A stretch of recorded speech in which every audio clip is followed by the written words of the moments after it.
नमस्कार मित्रांनो, स्वागत आहे तुम्हा सर्वांचंच आपल्या आजच्या या व्हिडिओमध्ये. आजच्या आपल्या या व्हिडिओमध्ये आपण जाणून घेणार आहोत लक्ष्मीच्या पावलांनी या मालिकेच्या आजच्या भागाचे लेटेस्ट त्याचबरोबर इंटरेस्टिंग अपडेट. त्यामुळे पटापट व्हिडिओला लाईक करा, तसेच चॅनलला सबस्क्राईब करून बेल आयकॉन आठवणीने प्रेस करा, जेणेकरून तुम्हाला पुढच्या प्रत्येक व्हिडिओचं नोटिफिकेशन मिळत जाईल आणि सर्व व्हिडिओंचा आनंद हा अगदी उत्तम पद्धतीने घेता येईल. चला तर मग मित्रांनो, अजिबात वेळ वाया न घालवता सुरुवात करूया आपल्या आजच्या या व्हिडिओला.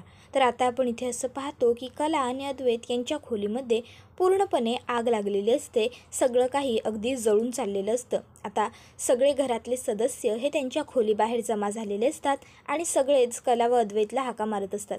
कला, अद्वैत दरवाजा उघडा, कारण सगळ्यांनाच खाली दारातून येणारा धूर दिसत असतो. त्याबरोबर अद्वैत दरवाजा उघडतो आणि सगळ्यांना सांगत असतो की हे बघा, आत कोणीच येऊ नका, बाहेर थांबा, बाहेर थांबा. सगळे बाहेरच असतात. मग आता अद्वैत याला खोली जळताना दिसत असते. त्याला त्याची खोली वाचवायची असते. त्यामुळे आता अद्वैत पुढे चाललेला असतो. आबा आणि कला त्यांना थांबवत म्हणतात, अद्वैत थांब, पुढे जाऊ नकोस, अद्वैत बाहेर ये.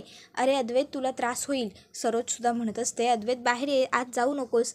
अद्वैत म्हणतो, अरे 1 मिनटं थांब खरे. आणि मग तो कलाचा हात स्वतःच्या हातातून सोडवतो आणि तिथली कपाटातून एक ब्लँकेट काढतो आणि आग विझवण्याचा प्रयत्न करायला लागतो. तर आता आबा जोरात ओरडतात, अरे पाणी घेऊन या. त्याबरोबर लगेचच राहुल म्हणतो, हो आबा, आणतो.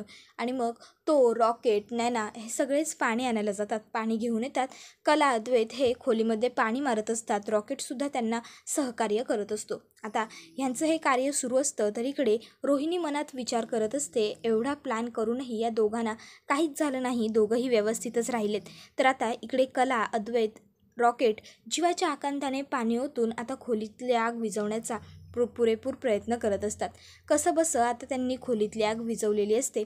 मग आता आबा हे सगळं बघतात आणि म्हणतात, अद्वैत, कला, तुमची जी खोली आहे ती खूपच अस्ताव्यस्त झालेली आहे, पूर्ण जळून गेलं आहे सगळं. तुम्ही एक काम करा, तुम्ही आपल्या गेस्ट हाऊसमध्ये जाऊन राहा, मग उद्या काय करायचं ते बघूया. तोपर्यंत आपल्या काकाने फोन केलेला असतो आणि सांगितलेलं असतं की लवकरात लवकर फायर ब्रिगेडवाल्यांना पाठवा, चांदेकर मॅन्शनमध्ये आग लागली आहे. आता फायर ब्रिगेड येईपर्यंत कला आणि अद्वैत हे गेस्ट हाऊसमध्ये राहणार असतात, हे ठरलेलं असतं. तर आता लगेचच कलाचे आई बाबा म्हणजेच संगीता आणि दिनकर आलेले असतात आणि त्या आबांना विचारतात, आबाजी, अहो काय झालं, हे एवढा धूर कसा येतोय जावे बापूंच्या आणि कलाच्या रूममधनं. त्याबरोबर आबा सांगतात की काही नाही, आग लागली आहे. पण त्याबरोबर आई म्हणते, काय आग लागली आहे? त्यावर आबा सांगत असतात की हो, पण आता विझली आहे ती आग आणि आत्ता कला आणि अद्वैत दोघंही खालीच येत असतील, तुम्ही काही काळजी करू नका. मग आता सगळेच जण खाली येतात. तर इथे कलाला मात्र मनात वाटत असतं की नाही, ही आग लागलेली नाही आहे, नक्कीच काहीतरी गडबड आहे, एवढी आग लागणं शक्यच नाही आहे. अद्वैत कलाला म्हणतो, खरे कपडे घे. तर इकडे कला म्हणत असते, चांदेकर, ही आग लागली गेलेली नाही आहे, लावली गेलेली आहे असं मला सतत वाटते. मला ना इथे कसला तरी वास येत होता मघाशी. अद्वैत म्हणतो, कॅन्डल्सचा? त्यावर कला म्हणते, नाही रे, कॅन्डल्सचा नाही. अद्वैत म्हणतो, हे बघ, असं का कोणी करेल, आणि हवा फास्ट होती, पडद्याला लागला असेल कॅन्डलचा धक्का आणि म्हणून हे सगळं घडलं असेल. त्यावर कला म्हणते, कॅन्डल एवढा धूर पकडणं शक्यच नाही आहे, कोणीतरी हे केलं आहे असं मला राहून वाटतंय. मी या घरात कोणाला नको आहे असं आता ती मनात म्हणत असते. तर आता इथे कला ही दोघं बोलत असेपर्यंतच काजल सोहमला घेऊन आलेली असते. सोहमचा हात तिच्या खांद्यावरती असतो. आता हा प्रकार बघून रजनी जोरात ओरडते, सोहम. त्याबरोबर कला, अद्वैतला त्यांचा आवाज येतो आणि ते दोघंही पटकन धावत खाली जातात. तर आता इथे लगेचच रजनी आणि अनामिका सोहमला काजलच्या खांद्यावरचा हात काढून घेतात आणि घरात घेऊन येतात. सोहमला चालण्याची सुद्धा अजिबातच शुद्ध नसते. अद्वैतसुद्धा त्या दोघींना मदत करतो. अद्वैतही सोहमला आणून बसवतो. सोहम हा पूर्णपणे बेशुद्ध अवस्थेत असतो. त्याला काहीच कळत नसतं, तो काहीच बोलत नसतो. आता अद्वैत हा काजलला लगेचच विचारतो, काजल, कुठे भेटला सोहम तुला? तुम्ही दोघंजणं एकत्र घरी कसे काय आलात? कुठे होतात तुम्ही? त्याबरोबर लगेचच आता इकडे संगीतासुद्धा काजलला म्हणत असते, काजे, कुठं होते सोहमराव तुझ्या संगत? बोल ना काजे, तुम्ही दोघं एकत्र कसे काय आला? त्याबरोबर जावई बापू काय विचारतायत, बोल की काहीतरी, असं सुद्धा संगीतीला म्हणते. तर आता कला म्हणत असते, गुंडे, अगं काय विचारतोय आम्ही, तुम्ही दोघं कुठे होतात, एकत्र घरी कसे आलात? त्याबरोबर लगेचच आता अनामिका म्हणायला लागते, आता जिची चूक आहे तिलाच विचाराल तर ती कसं काय सांगेल ना तुम्हाला? काजल, अगं का वागतेस असं? का आमच्या संसारात विष कालवतेस? नको ना करू असं. हात जोडते हवं तर मी तुझ्यासमोर. अगं, संसारात बांधली गेलेली आहे मी आता माझ्या सोहमबरोबर प्रेमात, खरंच. आणि जर तुझं एवढंच प्रेम होतं माझ्या सोहमवरती, एवढाच जर तुला आवडत होता, तर मग आधीच का नाही लग्न केलंस त्याच्याशी? होता ना तुझ्या हातात वेळ? होता, पण तेव्हा नाटक केलंस तू. नव्हतं करायचं तुला लग्न. मग आता का अशी वागतेस? का माझा संसार उद्ध्वस्त करण्याच्या मागे पडली आहेस तू? संगीता काकू, दिनकर काका, तुमच्यासुद्धा 2 मुली या घरात नांदतायत ना. तुमचीसुद्धा इच्छा आहे की नाही त्यांचा संसार सुखाचा व्हावा, चांगला व्हावा. तसाच माझासुद्धा एक संसार आहे की या घरात. आणि माझ्याही आईवडिलांना हेच वाटतंय की आमच्या मुलीचा संसार सुखाचा व्हावा, चांगला व्हावा. जर त्यांना हे सगळं कळलं तर त्यांना काय वाटेल? किती वाईट वाटेल? सांगा ना तुम्ही तुमच्या या मुलीला, समजवा ना, लांब राहा म्हणावं माझ्या संसारापासून. त्याबरोबर संगीता ही लगेचच पुढे येते आणि काजलच्या एक मुस्काटीत ठेवून देते आणि काजलला म्हणत असते, हे समज करायला जातीस तू बाहेर? हां, हे समज करतीस तू बाहेर? काजे, काय विचारते मी? कुठं होते सोहमराव तुझ्याबरोबर? बोल की. काजल बिचारी काहीच बोलत नसते. ती खूप पूर्णपणे घाबरून गेलेली असते. आता अद्वैत ही गोष्ट नोटीस करतो. अद्वैत लगेचच कलाच्या आईला म्हणत असतो, मिसेस खरे प्लीज, अहो काय करताय तुम्ही? हे असं मारून वगैरे काही होणार नाही आहे. फक्त उगाचच्या उगाच विषय चिघळत जाणार आहे. जरा शांत व्हा तुम्ही. आपण शांतपणे बोलूया. नक्कीच सगळं सॉर्ट आऊट होईल. त्याबरोबर लगेचच आता नयना म्हणायला लागते, नाही नाही, ह्या काजलनेच केलं आहे सगळं. काजलचं सोहमवरती प्रेम होतं हे आपल्या सगळ्यांना माहीतच होतं की, म्हणून तिने हे सगळं केलं. 1 मिनटं थांब बघू. आणि मग ती काजलच्या तोंडाचा वास घ्यायला लागते. तू सुद्धा प्यायली असशील ना दारू सोहमला पाजताना? तूच मुद्दामून बळजबरीने सोहमला दारू पाजलीस, हो ना? हो ना? बोल ना काजल, तूच पाजलीस ना सोहमला दारू? सांग सगळ्यांना, बोल बोल. त्याबरोबर लगेचच आता इकडे कला पुढे येते आणि म्हणत असते, काय बोलतेस तू ताई? काजल का दारू पाजेल सोहमला? तर इकडे नैना म्हणत असते, का नाही पाजणार? हां, आता ते सतत जाऊन नाक्यावरती मुलांबरोबर बसायचं, टवाळगिऱ्या करायच्या, टाईमपास करायचा. आई अजिबात लक्ष नाही या तुझं काजलकडे. कोणाबरोबर ही राहते तिथेच हिला अशा सवयी लागल्या असतील आणि म्हणून हिने या सवयी आपल्या सोहमला देखील लावल्या. त्याबरोबर कला म्हणत असते, ताई बास कर. आपली काजल कशी आहे हे तुलाही पहिल्यापासून माहीत आहे आणि मलाही. तुला व्यवस्थित माहीत आहे आणि मलाही की काजलने यातलं काही केलेलं नाही आहे. तू उगाचच्या उगाच तिच्यावरती नसते आरोप करू नकोस. हां, आता काजलमध्ये आणि सोहममध्ये काय झालं हे मला माहीत नाही आहे, पण याचा अर्थ असा होत नाही की आपली काजल असं काहीतरी करेल. त्याबरोबर लगेचच आता नैना म्हणत असते की हो, काहीही झालं की तुझं झुकतं माप नेहमी काजललाच, बरोबर ना? तुला तरी माहिती आहे, खात्री आहे की काजलने काहीच केलेलं नाही आहे म्हणून. त्यावर कला म्हणते की हो, मला माहीत नाही आहे आत्ता नेमकं काय घडलं आहे ते, पण मला काजलवरती खात्री आहे, कारण ती आपली धाकटी बहीण आहे. आपण तिला लहानपणापासून बघत आलो आहे. ती असं काहीच करू शकत नाही याची मला खात्री आहे. त्याबरोबर नैना म्हणत असते की जर हिने केलं असेल तर चुका माणसांकडून होतात. त्यावर कला म्हणत असते, चुका होत असतील पण ह्या अशा गोष्टी नाही. आणि राहिला प्रश्न काजलचा प्रेमाचा, तर जर तिचं प्रेम असतं तर तिने आधीच हे सगळे प्रयत्न केले असते. आता ती असं काही करू शकत नाही, कळलं तुला? आणि काजलने तिचा स्वतःचा मार्ग निवडला आहे आणि सोहमने सुद्धा त्याचा मार्ग निवडला आहे. त्याबरोबर अद्वैत तिकडे येतो आणि म्हणत असतो, अगं तुम्ही दोघींनी जरा थांबा. तुम्हीच दोघी तुमच्या आपापसात कसल्या भांडताय?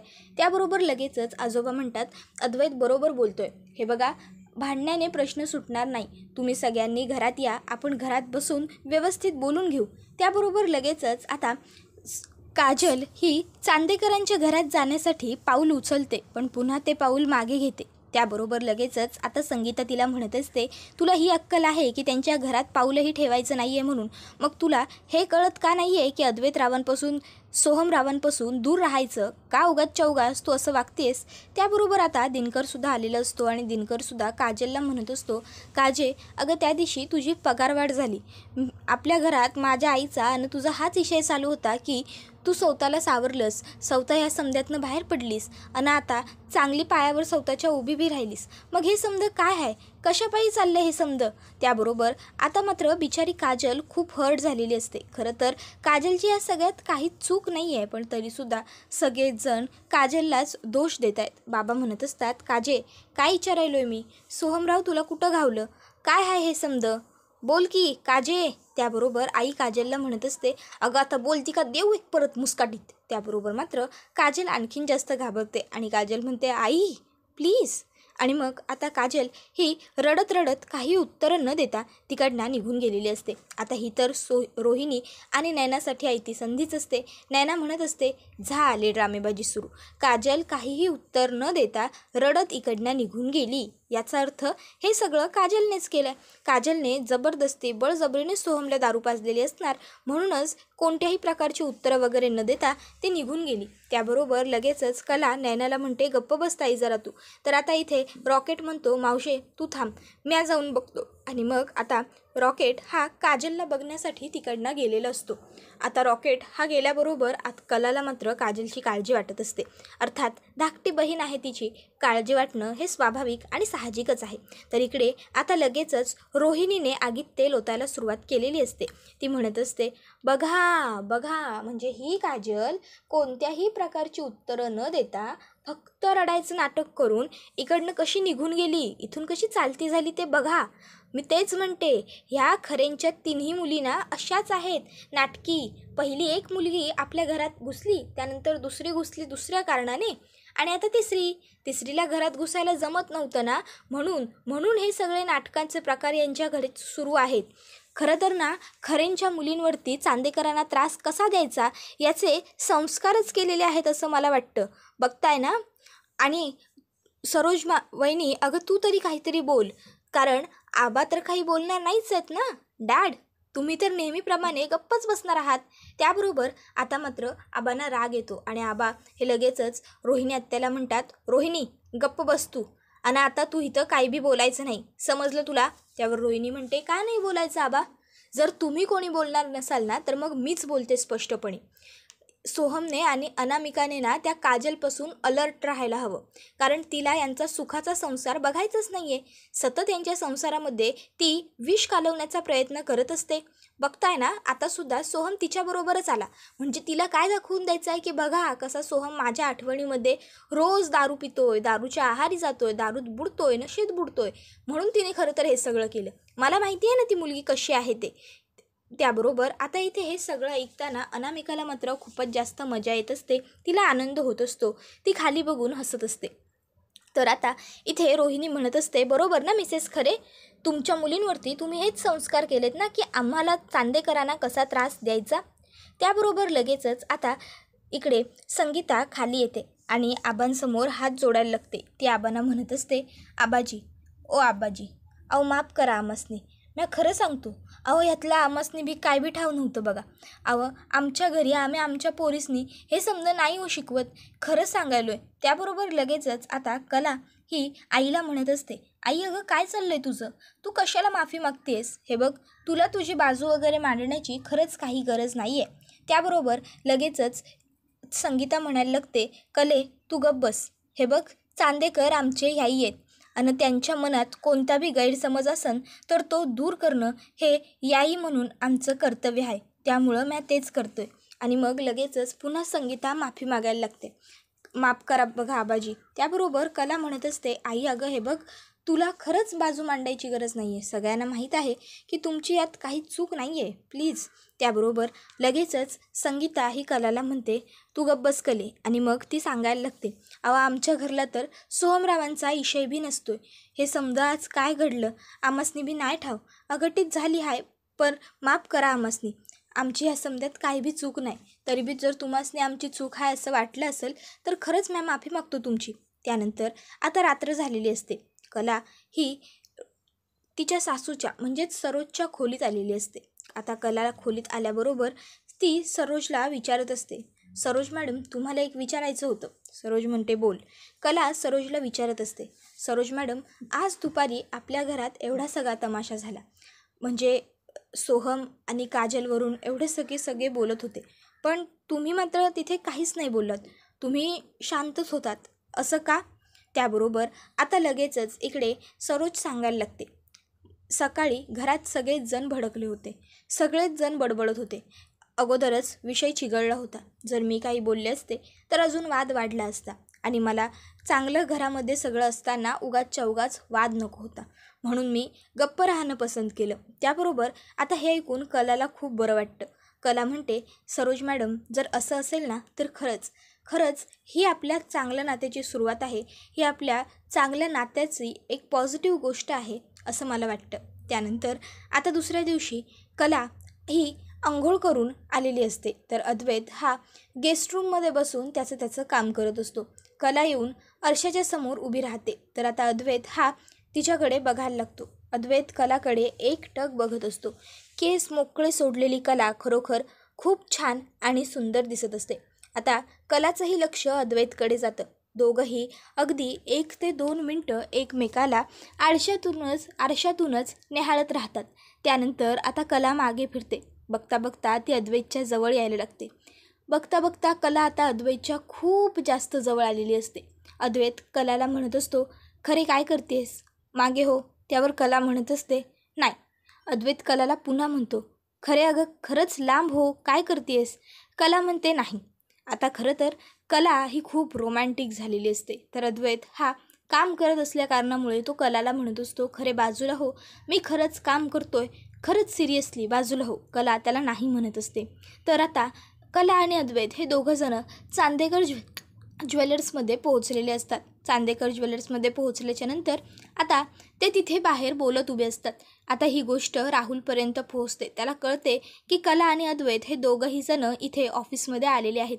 आता जसंच राहुलला कळतं की कला आणि अद्वैत हे ऑफिसमध्ये आलेले आहेत, तो जो फोनवरती बोलत असतो पटकन फोन कट करतो आणि थोडा घाबरल्यासारखा होतो व लगेचच बाहेर येतो आणि कला अद्वैतला म्हणायला लागतो, अरे तुम्ही दोघंजणं इकडे कधी काय आलात?